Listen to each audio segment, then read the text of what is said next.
right. So how can we go about answering this question? The question says, explain why the temperature of the sand remains constant. And you will see that this question counts 2 marks. So I'm going to read the question one more time. In some countries, the soil is too cold for plants to grow well. In these countries, plants are grown in plastic pots and kept inside. The pots containing soil are placed on sand. The sand is heated using an electrical heater as shown in the diagram. So here you can see the diagram of the plant, the soil, the sand, the plastic plant pots, and also the heating element in the sand.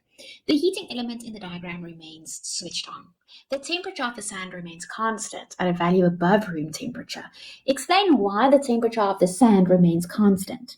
So they're asking us, why does the sand's temperature stay constant even though the heater stays on? Now here's a key idea. A constant temperature means thermal equilibrium. So the rate of energy going in equals the rate of energy going out. So the heater supplies energy to the sand every second. We call this power, right? And as the sand warms, it loses energy faster to its surroundings by means of conduction into the plastic pot and bench. Also, convection, warming the air above, and radiation, infrared. So as the sand warms, it loses energy faster to its surroundings by conduction, convection, and radiation. Now, eventually the rate at which the heater supplies energy equals the rate at which the sand loses energy to the surroundings. And when the energy which goes in per second is equal to the energy going out per second, it means that there is no net energy change. So the temperature actually becomes steady. It also stays above room temperature because the heater is still compensating for those continuous losses. All right, so one possible answer here would be, let me quickly type it out. One possible answer in this case could be the sand reaches thermal equilibrium where the rate of energy input from the heater equals the rate of energy lost to surroundings by conduction, convection, and radiation, so its temperature remains constant. Okay, let's have a look at this next question. Okay, a student suspends a spring from a clamp stand and measures the length of the spring. And here you can see the diagram shows us the apparatus. So here you can see the length of the spring. Okay. The student then suspends loads of different weights from the spring and measures the length of the spring for each load. He then plots a graph of the length of the spring against the weight, and this is what the graph looks like. Now they ask us, using the graph, determine the initial length of the spring. Okay, so you can see the graph, a graph of length in meters on the y-axis against the weight in Newton on the x-axis. Now, one thing that we have to keep in mind when looking at this graph is Hooke's law. And what does Hooke's law tell us? It tells us that in the linear region, extension is usually directly proportional to force. So in the linear region of this graph, which is basically this section over here, where the graph is linear, all right, extension is directly proportional to force. So let's have a look at question A again. Using the graph, determine the initial length of the spring. So what we have to do is we have to read the y-intercept where the weight is equal to 0. So we have to take this value over here. What would this value be? 0.12. Yes, 0.12. All right, and it's going to be 0.12 meters. Do you agree? Yes, ma'am.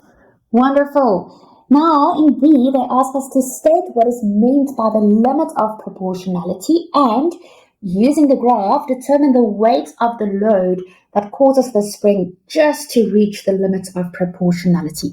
So first, we have to explain what the limit of proportionality is.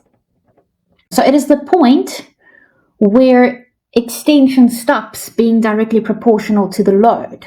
So basically, it is the point beyond which extension is no longer directly proportional to load. Okay, so the graph stops being the graph stops being linear. It stops being a straight line, and it starts to curve a little bit. So a possible answer for B would be the point where extension stops being directly proportional to load. So the graph ceases to be a straight line. Okay, that's just one possible answer. Let's have a look at the weight. So what we do to determine, because they ask us to determine the weight, I'm just going to highlight this part. Determine the weight of the load that causes the spring just to reach the limit of proportionality. So what we have to do is we have to move along the straight section and then find where noticeable curvature begins. And where do you think that is? Anywhere from 10.4 newtons to 10.9 newtons. Okay, that's where the line starts to curve. So your answer can be anything between 10.4 and 10.9. Yes. So remember, this is the formula. F equals K times X. And we want to determine the spring constant. So we want to determine the value of K. So we are going to rearrange this formula to make K the subject. So then it is going to be K is equal to F over X. All right, so what we have to do is we have to choose a clear linear point. Now, from the graph, when the weight, for example, is 10 newtons, the length is about 0.54 meters. Okay, so it's still in the straight region.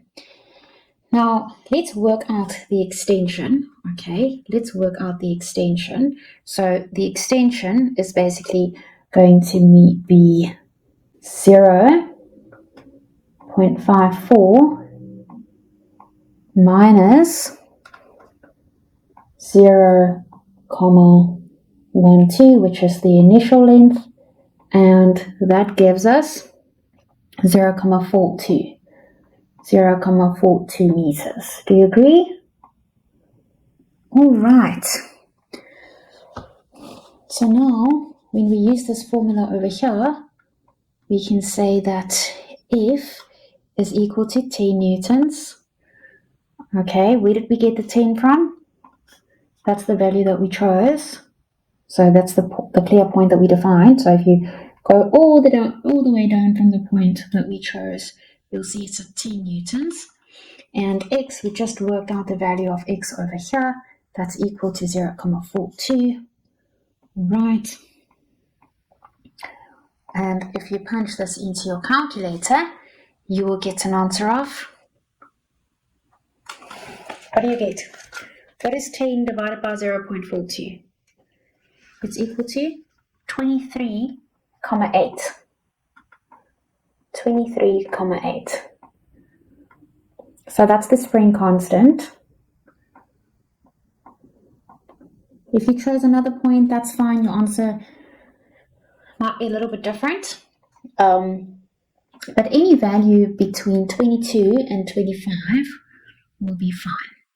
Let's have a look at question 23. Two blocks A and B are joined by a thin thread that passes over a frictionless pulley. Block A is at rest on a rough horizontal surface and block B is held at rest just below the pulley. The diagram shows the thread hanging loose. Block B is released and it falls vertically. The thread remains loose until block B has fallen a distance of 0.45 meters. So this is an important piece of information. I'm going to highlight it. The mass of block B is equal to 0.5 kgs and the mass of block A is equal to 2 kgs. When the thread tightens, it pulls on block A, which moves to the right at a speed of 0.6 meters per second. Now they ask us to calculate the impulse exerted on block A as it accelerates from rest to 0.6 meters per second. So have a look at the diagram again. Block B falls freely for a short distance. Now when the thread becomes tighter, it pulls block A and speeds it up along the rough surface to 0.60 meters per second. So it's 0.6 meters per second. We have to calculate the impulse on block A.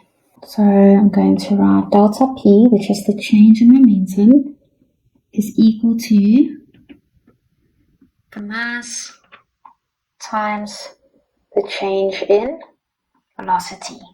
All right. So what is the mass in this case?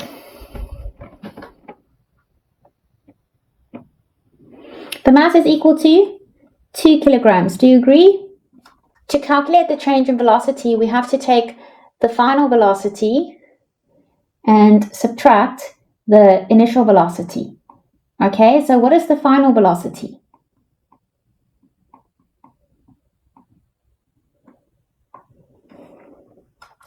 It accelerates from rest to 0.6 meters per second. Okay, so the final velocity is going to be equal to 0.6 seconds, and the initial velocity is equal to 0. Why is it 0? Because they tell us that it accelerates from rest. So that means the initial velocity is equal to 0. Okay, 2 times 0.6 is equal to what? It's equal to 1,2. So the answer is equal to 1,2. Remember, impulse is the push over time that causes the change.